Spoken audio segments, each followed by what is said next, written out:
Assalomu alaykum azizlar, kanalimizga xush kelibsiz. En so'nggi ma'lumotlardan xabardor bo'lish uchun kanalimizga obuna bo'ling. Diqqat, tezkor xabar tarqating.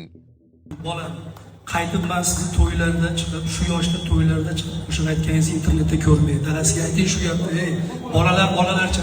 Azizlar, 12 yosh edik. 12 yoshligimizda Sherali Jo'rayev ustozi Bandaman qo'shig'i chiqqanda maktabda bir marta aytib qo'yib, men klasskom bo'lganman sinfimda. Komandir vзвод bo'lganman harbiyda, komanda kapitani bo'lganman futbolda.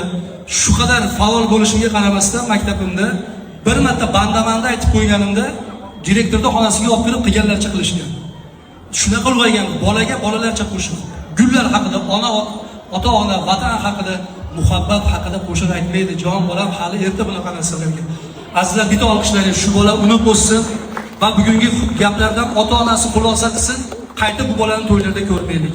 Vaqt kelganda inshaalloh 14-15 yoshga yetib kelganda men sog' bo'lsam, omon bo'lsam oldimga boringlar, san'at kollejiga olib kirib o'qitish fandan xudo xohlasa. So'z. Xo'p, bola.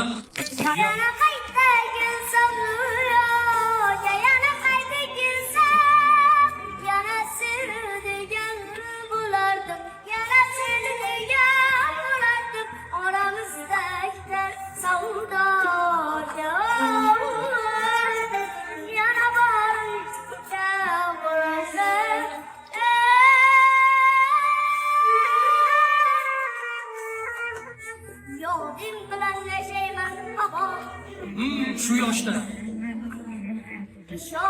Seni sevaman yomon. Shu yoshda. Ko'nglimdagi umidsan mudom. Sen bo'lmasang nima qilardim? Alaykum hurmatli vatandoshlarim. Hammaga xayrli kun. Bugun mana shu moshdan iltimos qildik. Xizmatimizga borib kelish uchun sababi shu moshtadan olmoqchiman. Tog'ning cho'qqilariga chiqib jayronlar bilan gaplashmoqchi. Nima deysizlar?